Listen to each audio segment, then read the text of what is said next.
E agora vamos entrar na parte de história natural da doença degenerativa discal.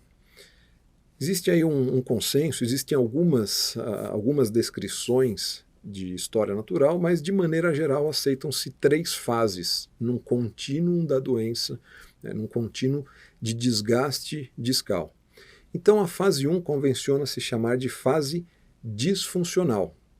E o que eu observo na fase disfuncional, como mostra aqui o canto direito superior desse meu diapositivo?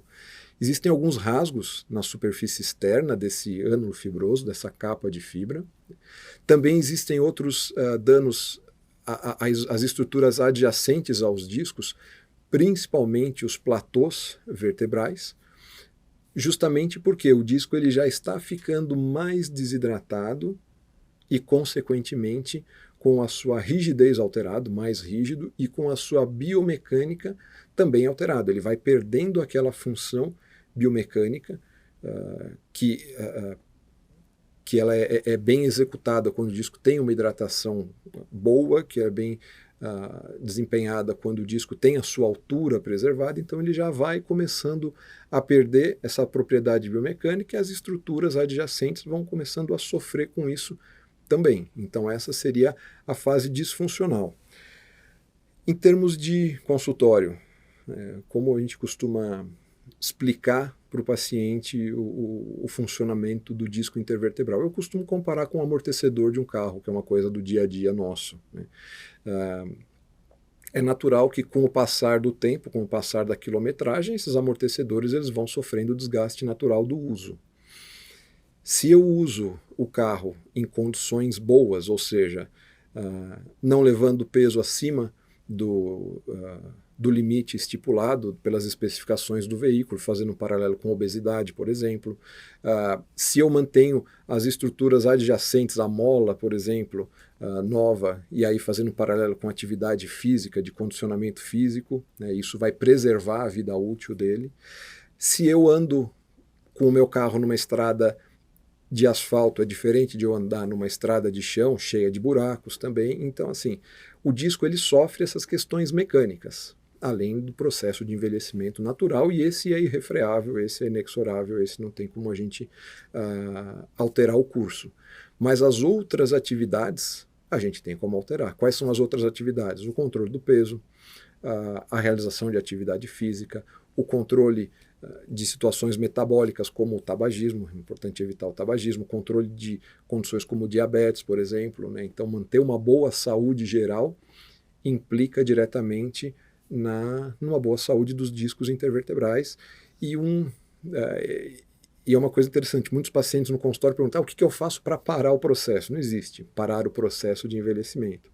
Mas o que existe é você tentar refrear esse processo, e o refrear esse processo, entenda-se se cercar de alguns bons hábitos para que esse processo não venha de forma precoce e de forma a debilitar a vida da pessoa. Né? Então, esse é o paralelo aí na clínica que a gente costuma usar como exemplo para o paciente. Então, voltando aqui à questão da evolução da doença degenerativa discal, já falamos da fase disfuncional. A segunda fase, que ela se segue nesse contínuo da doença degenerativa discal, seria a fase de instabilidade ou fase instável, né, onde o disco ele vai perdendo aí já a sua força, vai perdendo aquela sustentação, é como se fosse uma borracha de vedação de uma mangueira que vai perdendo aquela capacidade de elástica dela, vai se desidratando e vai perdendo aquela propriedade elástica mesmo. Então ela vai progressivamente perdendo a sua força, né? E aí as rupturas podem aumentar, né, ao longo principalmente do eixo horizontal desse disco, que é o que mostra no diapositivo, então as fissuras começam a se ampliar, né?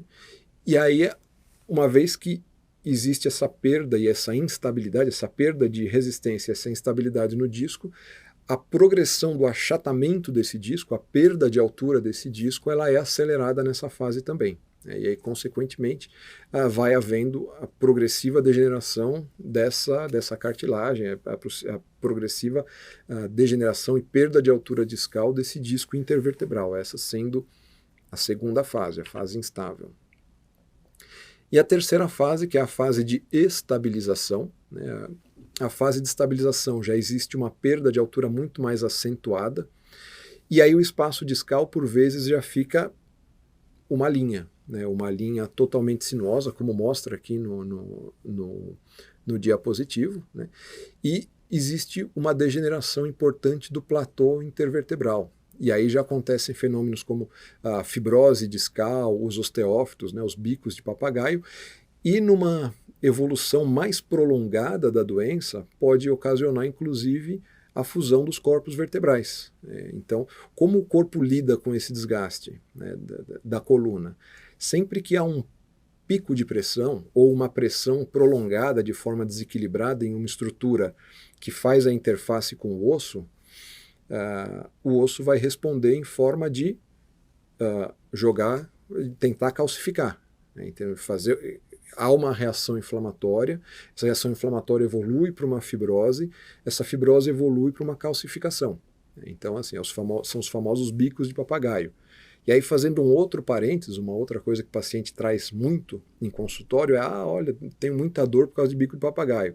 O bico de papagaio é uma formação óssea. Por si só, ela não dói.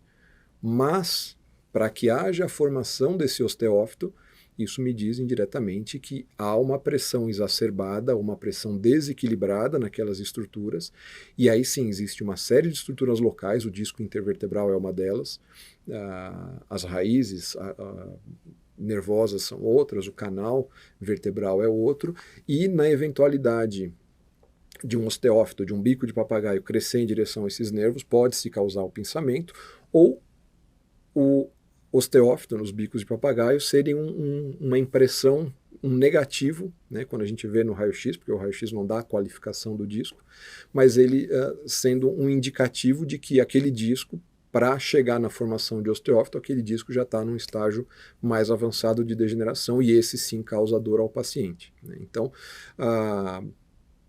retomando a linha de raciocínio, o jeito que o corpo lida com esses estresses mecânicos é tentar calcificar. Quando a gente quebra um osso, uma perna, o médico engessa e manda caminhar. Por quê? Eu tenho que forçar. Tem que haver um contato e uma certa pressão de osso com osso para calcificar aquela fratura. Então, isso é um exemplo, né, de como o corpo lida com o processo.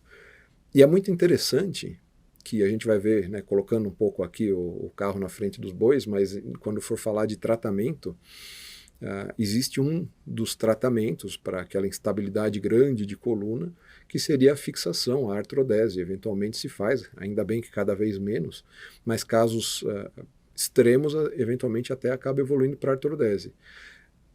Essa terceira fase, essa fase de estabilização do contínuo da doença degenerativa discal, nada mais é do que uma artrodese que o próprio corpo faz, né?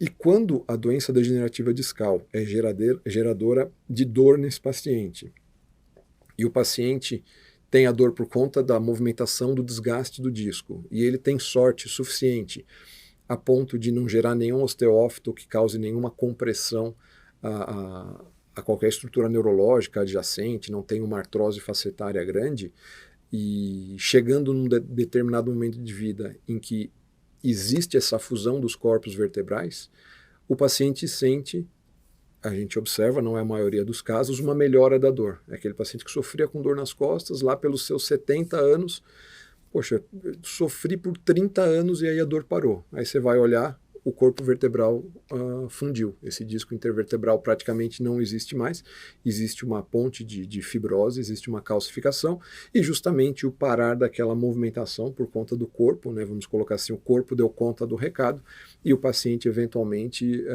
experimenta melhora de dor. Não é a regra nesses casos, não é a maioria das pessoas que chegam a um estágio de fusão de corpos vertebrais sem causar nenhuma repercussão às estruturas adjacentes, né? Então, eventualmente, às vezes o paciente que tem esse grau de problema, antes disso já tem um pinçamento neurológico que acaba evoluindo para um tratamento mais específico, eventualmente até cirúrgico. Mas é interessante a gente ter em mente que esse tipo de evolução é possível de se observar.